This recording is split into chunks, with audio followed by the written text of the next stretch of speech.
आज हम बेदला गांव में बेदला माता जी के ऊपर मंदिर में प्रताप सिंह जी राठौड़ जो कि बड़गाम पंचायत के उप प्रधान हैं, जिनसे हम ये जानना चाहते हैं कि आज ऊपर ये मंदिर में क्या कार्यक्रम हुआ उसके बारे में और अपनी प्रतिक्रिया व्यक्त करें। सबसे पहले माँ जगदम्बा के चरणों में शत शत वंदन करता हूँ।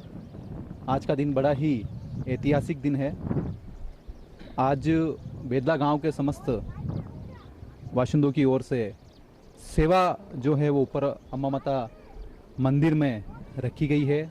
बहुत सारे जो बेदला गांव के निवासी हैं वो यहाँ पर पहुँचे हैं और सभी का उद्देश्य एक ही है कि किस तरीके से बेदला गांव में खुशहाली कायम हो, बारिश बेदला गांव में अच्छी हो, बेदला गांव के जो नदी नाले हैं वो एक हों और इसके अलावा सबसे महत्वपूर्ण चीज़ ये कि अगर बारिश अच्छी होगी तो फसलें जो हैं वो इस गांव में अच्छी हो सके ताकि किसान जो है वो चहचहा कर सके।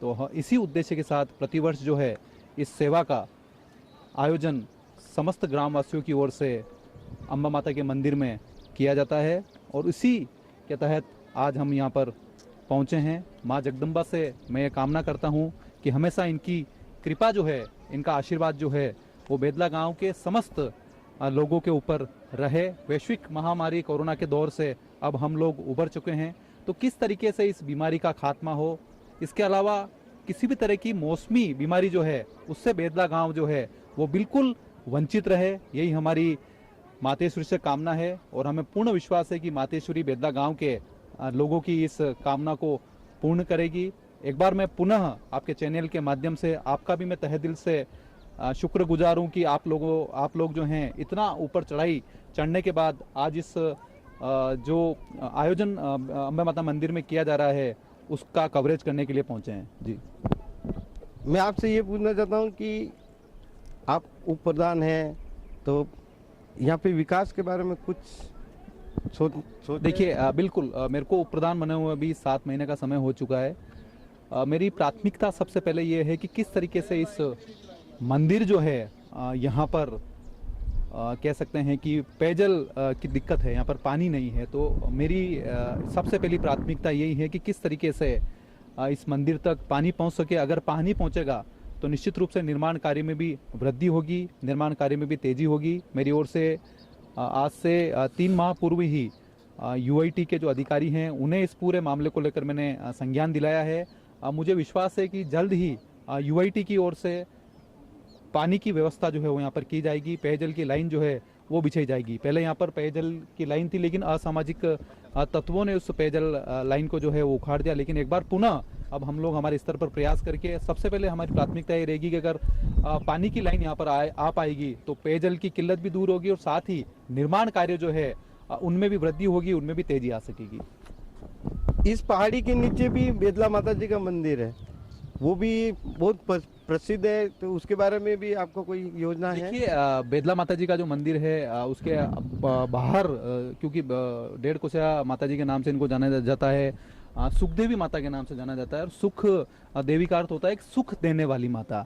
तो बेदला माता जी में अपार आस्था जो है वो लोगों की है। दोनों ही नवरात्र के अलावा प्रतिवर्ष रविवार जो है बड़ी तादाद में श्रद्धालुओं का मजमा जो है वो माता के दरबार में लगता है। तो हम लोगों का मैंने मेरी ओर से भी जब इस यहाँ की पेयजल को लेके, यहाँ पर पाइपलाइन को लेकर मैंने UIT के जो सेक्रेटरी साहब है उनको संज्ञान दिलाया था, उस समय ही मैंने बेदला माता जी मंदिर के बाहर भी स्मार्ट प्याऊ, इसके अलावा स्मार्ट टॉयलेट, बाहर की जो सड़क है वो पूरी तरीके से विकसित हो सके ताकि यहाँ आने वाले श्रद्धालु को किसी प्रकार की दिक्कत ना हो। इसके अलावा पहाड़ी इलाका है, यहाँ की सीढ़ियाँ भी टूटी फूटी है।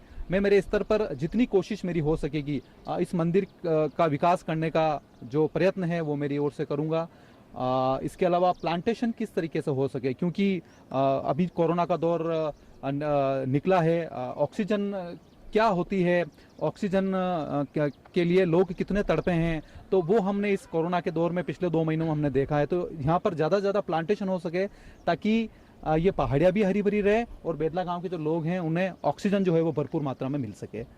उदयपुर विश्व में पर्यटन की नगरी कहते हैं, तो आपके गांव में भी ऐसा कोई टूरिस्ट पॉइंट ये बन सकता है अगर विकास हो और उसको अच्छा डेवलप करे तो?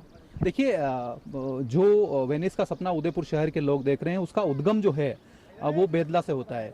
बेदला जो नदी है यही आगे जाकर आयड़ का रूप जो है वो ले लेती है। तो मेरा ऐसा कहना है कि अगर स्मार्ट सिटी के तहत एमएलडी जो प्लान है जो कह सकते हैं कि सीवरेज का ट्रीटमेंट प्लान है वो 5 एमएलडी का अगर यहाँ पर लगा दिया जाए तो यहीं से गंदगी जो है वो आयड़ नदी में गिरना जो है वो बंद हो जाएगी। तो 5 एमएलडी का प्लांट अगर यहाँ पर लग जाएगा, सीवरेज ट्रीटमेंट प्लांट जो है वो अगर यहाँ लगा दिया जाएगा तो निश्चित रूप से आने वाले समय में कह सकते हैं कि अगर गंदगी यहाँ से नहीं गिरेगी तो आयड़ को भी साफ सुथरा रखा जा सकता है।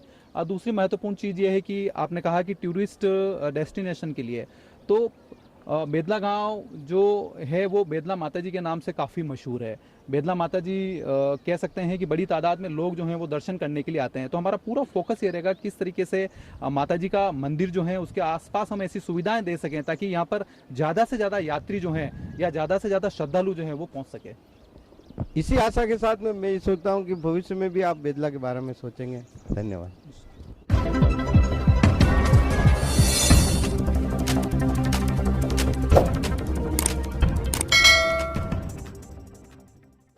उदयपुर की ताज़ा खबरों की जानकारी के लिए देखते रहिए अलर्ट उदयपुर न्यूज़।